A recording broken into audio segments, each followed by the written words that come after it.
Hello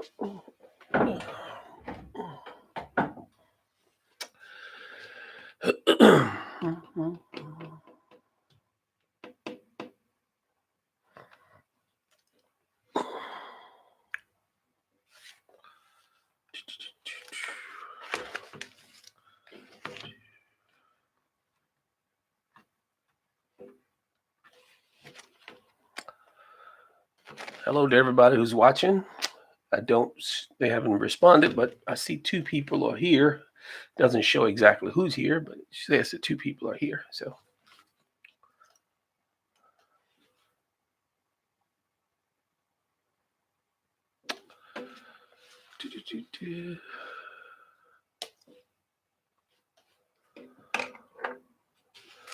Give it another 20 seconds and I'll just start.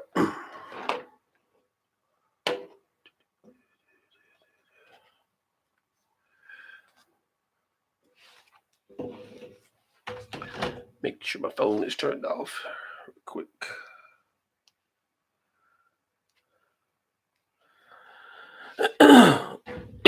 Excuse me.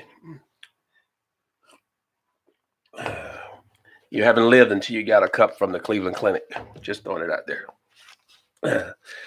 The title of this beginning thing is The First Amendment is Under Attack. If you can remember back when during, I think it was President Bush's term in office, we had the Westboro Baptist Church. They came out in demonstration against the fallen soldiers who were coming back from Iraq and Afghanistan. But they first started back in 1991 when they were protesting this park where these gay people were gathered. And then it moved forward until 2005 when they actively started protesting the military when they were being killed in Afghanistan and Iraq. They were coming back and they were taunting the families at the funerals. And they were saying stuff like fags, gays, and they were burning the American flag. All of that stuff that happened during that time was protected speech. Even though it was vile and hateful to the families who were trying to bury their loved ones, that was considered protected speech. And even though one of the families even went all the way to the Supreme Court, and the Supreme Court ruled in an 8-1 decision that even though that was vile speech, it was considered protected speech. They were taunting stuff like, "You go to hell," "God hates the USA," "Thank God for 9/11. All of that stuff is considered protected speech. They only had one justice at the time who dissented in that 8-1 decision, and that was Justice Alito. And he said that the profound national commitment to free and open debate isn't a license for vicious verbal assault that occurred during those events where the Westboro Baptist Church went to the funerals. And the only reason they kind of stopped in a way is because the American people banded together and started going to those funerals and standing up against that type of violent hate speech.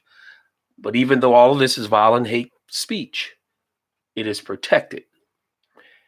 And we've had some incidents in recent memory here lately that even though they might have said something that some people might have deemed that it was offensive, it was still free speech, and they were allowed to be able to say it.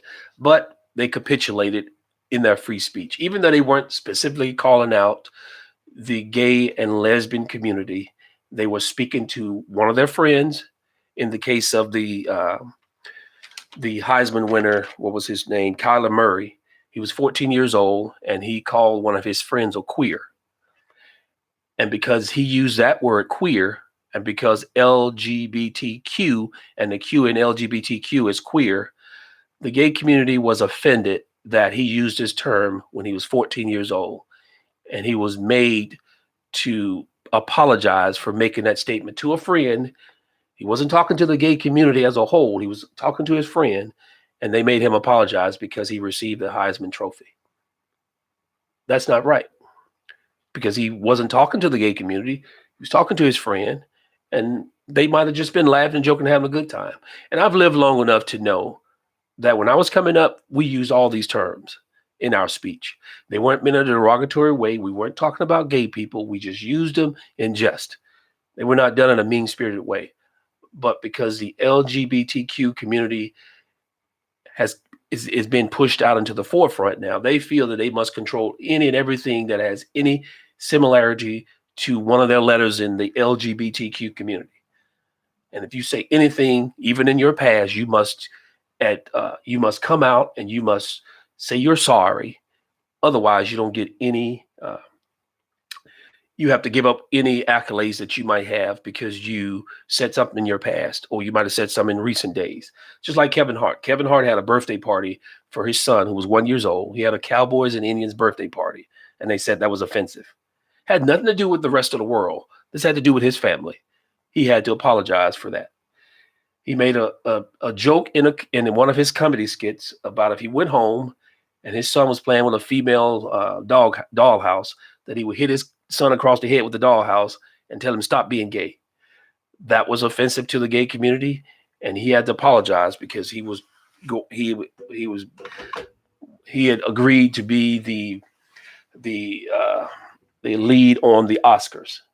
So when it first broke about him being the person in charge of the Oscars, they dug up all these tweets from 8, 9 years ago and said, "Oh, these are offensive. You must apologize for these things." Even though when it came to light previous to this nomination to be in charge of the Oscars, he had apologized for it. And his first inclination was that, "Hey, I've already apologized for this. Why should I continue to apologize for this?" That was his first instinct. His first instinct was correct. Why should I continue to apologize for something I've already apologized for? I shouldn't have to apologize anyway because I wasn't talking to the LGBTQ community. I was talking to my son. I was making a joke because I'm a comedian. And everybody in the audience, I guarantee you, somebody in the audience was gay. They didn't make an issue out of it then. Why are they making the issue it 9 years later? That's an attack on our First Amendment. And if we allow these incidents to go unchecked, if we don't stand up now and put them in check and put them in perspective, that we're not calling out the LGBTQ community or whatever other letter you want to call, we're having a conversation with our friend, we're having a conversation with our family member, we're not being offensive towards you. This is our First Amendment right to say what we want to say. And if you're offended, I'm sorry you're offended, but I wasn't talking to you, and move on. There's no reason for you to have to apologize for something you said 9 years ago in a comedy skit and you were talking to your son. Why do we have to go through this? Why are we putting up with this type of stuff? It's because we're trying to be politically correct instead of just saying, "Hey, knock it off." They're entitled to say what they want to say. They're not offending you as a whole. You have your right to say what you want to say in return, and let's move on from it. And that's all I'm going to say on that. We have to guard our First Amendment or we won't have a First Amendment. They're already pushing to try to take away the Second Amendment. Those two, if they get control of those two, where they take away our guns, they take away our free speech, we will not have a country anymore. We also had a House of Representatives guy, Mr. Ted Lieu, said if he could, he would limit our First Amendment speech. It's a good thing that we have it in our Constitution, because if it was left up to the House and the Senate, they would try to chip away at it. But he also said, I can't do it because we do have the Constitution. Yes, we do have the Constitution. You have the freedom of speech, which you can say hateful things. The only thing you can't do is stand up in a movie theater and yell fire. Other than that, you can pretty much say what you want to say. The most offensive thing for me is for you to burn the American flag. And that is still protected speech. But Kevin Hart was wrong. I think he should have just said, "Hey, I'm not going to apologize. I just won't be in charge of the Oscars." But I think in Kevin Hart's situation, there's a lot more going on behind the scenes. Because if you notice in Hollywood, a lot of the males, I would say they are forced to do this. Because a lot of the males, I would say black males, a lot of the black males in Hollywood are forced to do feminine roles. You look at Jamie Foxx. You look at Kevin Hart now. You look at who was the other one? What's that other guy's name? My old age is kicking in. Kevin Hart, Jamie Foxx, even had uh, oh, um, he does my dear. He does just strictly female parts. So a lot of the males are forced to do these female parts in order to be successful in Hollywood.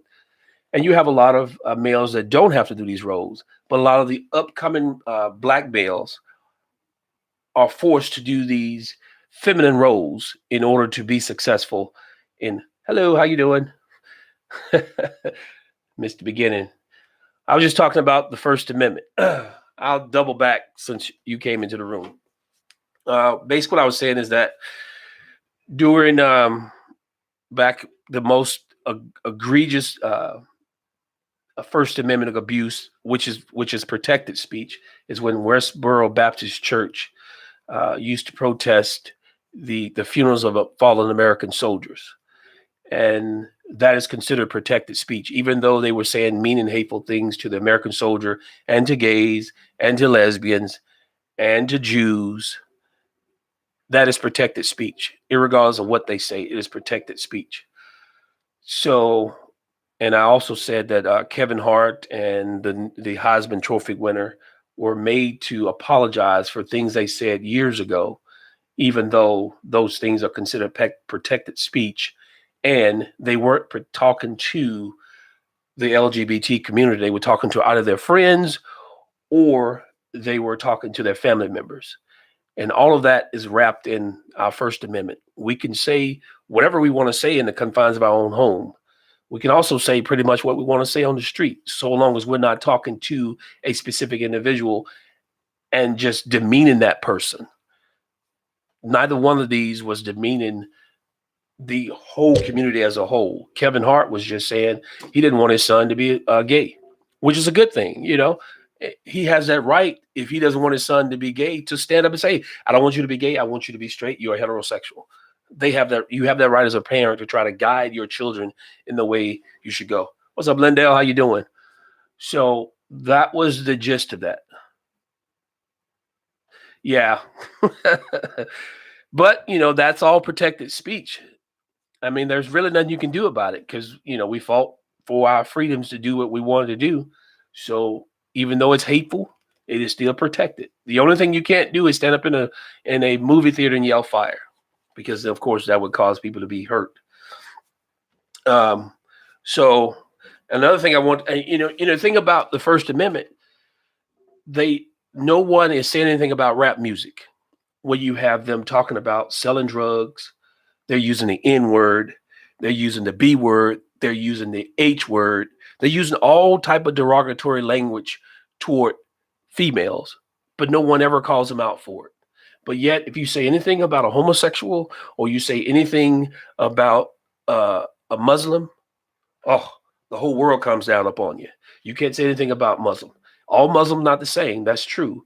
But there are some that are radical that are out to do us harm, and we have to call them for it. And I don't have anything against homosexuals. I am not a homophobic. I don't, I've served with homosexuals. I would die for homosexuals who were in my platoon. So I don't have a problem with them. It's just I don't believe in that behavior. That's just where I stand. So, and a lot of these rappers in Hollywood, but can we ban Chris? No. Yes, it depends on what they're saying in the Christmas music. They can ban it. And a lot of this rap music, it just, when they use this rap music, a lot of our young adults try to emulate what they see in this rap music. They try to wear their clothes a certain way. They try to talk a certain way. And believe it or not, white people can't use the N-word and get away with it, even though it's used in a lot of black rap music. And that's why I have a severe problem with it. If white people can't say it, then you as a black person shouldn't be able to say it. Oh, I know, I was just messing with you. So it's unfortunate that there aren't many in the black community that are coming out to say, hey, y'all need to knock it off in the rap industry and come up with some better words. Stop dressing like females when you're a male, so our males out here in the community are not doing exactly what they see in Hollywood. Because everything goes on in Hollywood. A lot of the people out in our communities try to emulate what they see in Hollywood. And a lot of that stuff is way out there in left field. That's just my humble opinion. Uh, and I think a lot of them have to do this type of stuff because if they don't, they won't be successful in that industry. So they effeminate the males in order for them to succeed in society, which is a very dangerous precedent to set. And I've heard a lot of guys who on YouTube who said, yeah, they made me, there's a clique in Hollywood that if you don't do certain things, then you can't be successful in Hollywood. I don't know how true that is, but it sure seems that a lot of the males are forced to do a lot of feminine roles in order to be successful in Hollywood. That's just my opinion. That's just my observation. And another thing I wanted to cover is this border security issue. I think the Democrats are talking one way and the president's talking the other way. I'm assuming that Democrats want border security, but it's how it's framed. I think they're missing each other. Border security encompasses the wall, and you'll find a lot of Democrats say, well, we don't need a wall. Well, unfortunately, there's a wall already there in many of those areas. And a lot of the areas, there was never a wall there. There was just a little small fencing.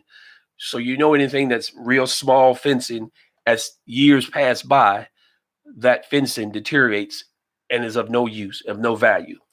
And a lot of that area is pretty much you can just walk from Mexico into the United States. Yes.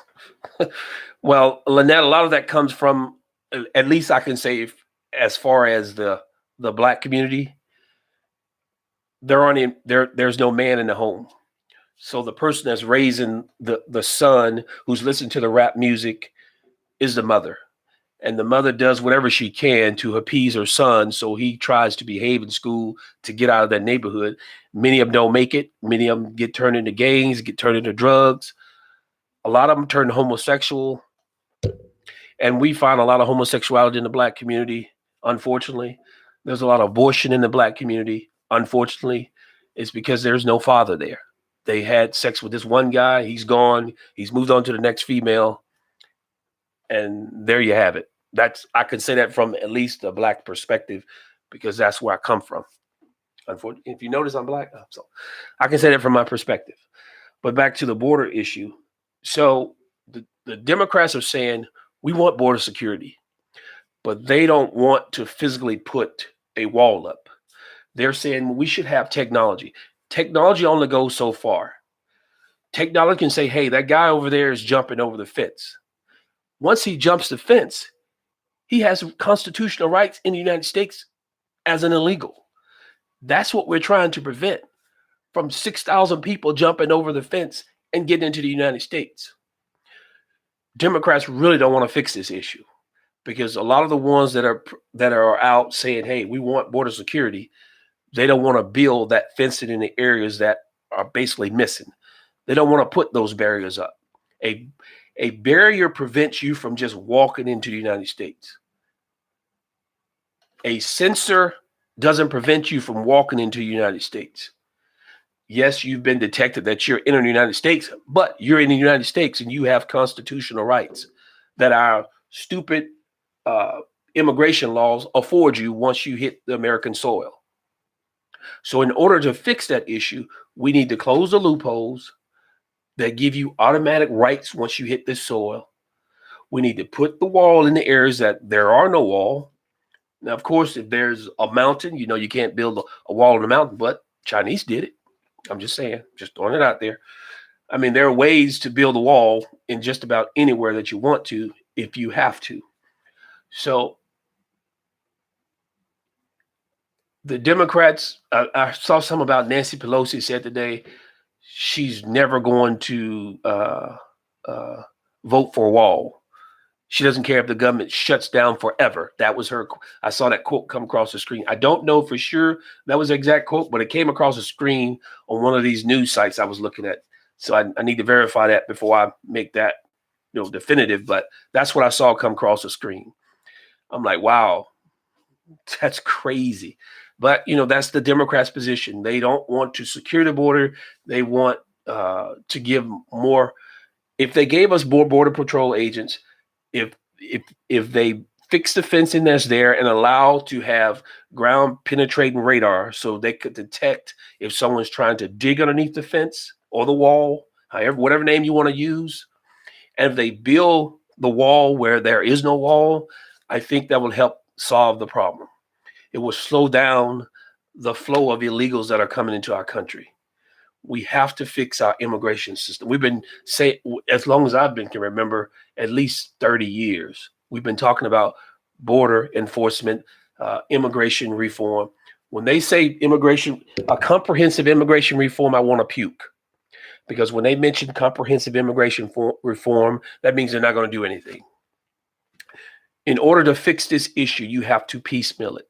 You have to do it piece by piece because it is so complicated. You can't do it all in one massive bill and say, okay, it's done. You got to look at what's broken and fix it piece by piece. If the visa system is broken, fix that. If the E-Verify system needs to be fixed, fix that. But I think the major issue that we have with immigration reform is when people apply for entry into the United States, it takes so long for them to apply and for them to get their case adjudicated. It takes for a long period of time. And some of that is due to the countries that in which they come from, like El Salvador or Honduras. They don't have a legitimate system where they are tracking all their people to know if they have criminal records. So it takes forever for us to be able to find out what's going on with these people. And that's true. We're not enforcing the stuff that we do have because we have states like California that are passed sanctuary state laws that allow their people to flow into the country, and then they hide those people. Even if they commit a crime, they allow them to be hidden in plain sight without enforcing it or telling the ICE agents that, hey, this person committed a crime, he needs to be picked up. Or if ICE puts a detainer on them, they won't call ICE and say, hey, we're going to release them. They call them after the fact when the person has already gotten out of the system. Oh, dear. Colorado's next, huh? Let me drink some water. Like I said, y'all haven't lived. Y'all had a Cleveland Clinic Cup. That's called ghetto. I'm just throwing it out. But anyway, more and more states does Colorado have a lot of Democrats in charge? Lynette?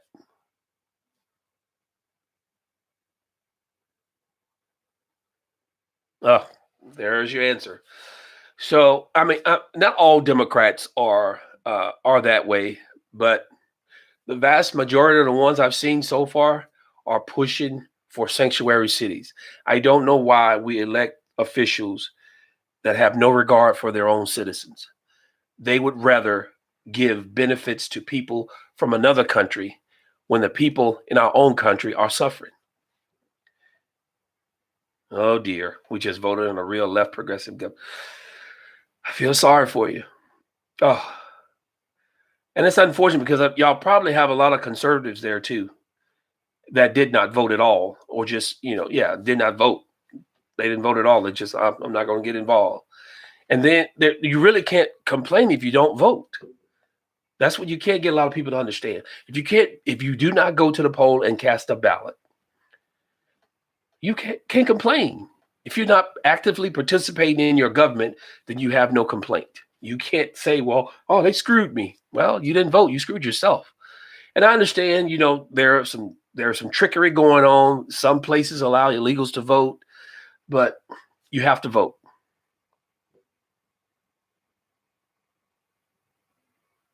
Yeah, I feel you. We voted.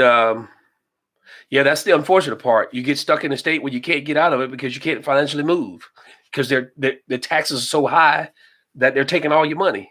So they pretty much got you locked in unless you make a lot of money. And then the more you make, the more they take. Like the people in Silicon Valley, they control all of the internet. They control the internet. They control Twitter, Facebook, YouTube. Those are all liberal guys. They're all liberal. They control all of this. All this stuff we're doing here now is all controlled by liberals. And I've noticed even me doing these videos, my views have dropped, which, you're on a free platform. You just got to suffer the consequences. The only way around that is for everybody to share the video or hit the like button, and that forces them to show it more. We're 15 years or so from retirement. Yeah, I feel you. Yeah. Oh, that's a long way. 15 years is almost like a lifetime almost, if you got to live upon a Democrat. Now, was it Republican, then switched to Democrat, Lynette?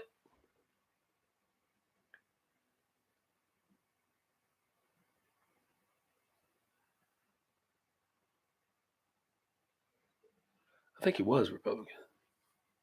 Oh, Democrat to Democrat. Oh, I thought Colorado was a conservative state.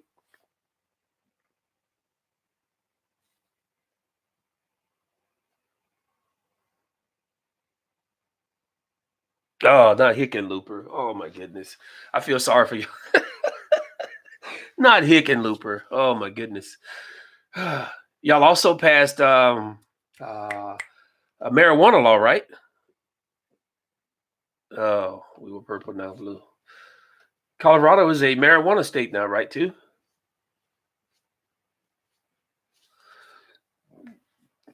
Yeah, I moved from Washington State a year ago. And when they passed that law, every block had a cannabis site set up. In like a 1 block radius, like within every little section, there's a cannabis setup, a little stand set up. I'm like, oh my goodness, I'm surrounded by dope heads. Chicken looper. That's funny. So yeah, I feel, it's unfortunate. I mean, it's a catch-22. There are some people who have legitimate reasons that medically have marijuana, and then you have the people who are not prescribed marijuana, but they do it anyway, just for medicinal, for just everyday use. So, I mean, I guess it's a source of revenue, but at the same time, it's forcing people to get hooked on a drug, and that's the part I don't like. You're getting hooked on a drug, the state's taking money from you, and then once you get hooked, and somewhere down the line, they make it illegal. Now you got these people hooked on this drug that they can't no longer get, so they start doing it illegally. It's a catch-22. Going in one hand and out the other. Just like you have these places. I saw this one thing on the news where they had the soup kitchen, and then they had a area right next door was they was going to allow them to go there to do their drugs. It's like a monitored drug area where they can go do their drugs, and somebody monitors them so they don't OD. I'm like, wow. It's crazy. It's just really crazy. And then they take these parking lots in Washington State. They take parking lots, and then they make them tent areas where people can sit up they can sit their tents up in this tent area. It's just unbelievable. Have a good night, Lynette. Thanks for stopping by. Anyway, I think that pretty much covers everything I wanted to talk about. Let's see. I hit on First Amendment. And I hit on about the border. Anybody else have any questions? We can wrap this up early since not too many people show up tonight. Anybody have any questions?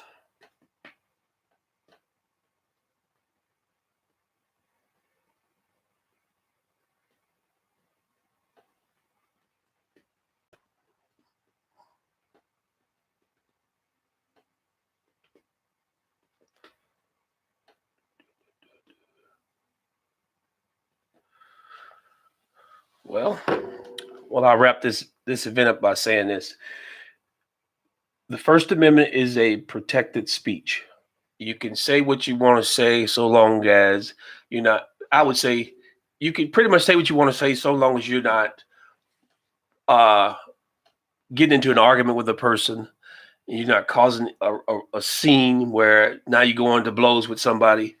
If you're having a conversation with your friend or your relative, if someone else gets offended because they overheard it, then that's their problem, not yours. I would not apologize for it because you have that right to say what you want to say to your friend without somebody eavesdropping and being offended. I'm like, if you're offended, I'm sorry, but I wasn't directing my conversation to you. So that's the way I would look at it. And we need to stay vigilant with our representatives and call them up, email them, do whatever you got to do to have them pass this border bill so that they get the funding that they need. But anyway, I will wrap this stream up, and I thank those who watched. I thank y'all for y'all support, and I think that will end tonight. God bless you all. Stay safe.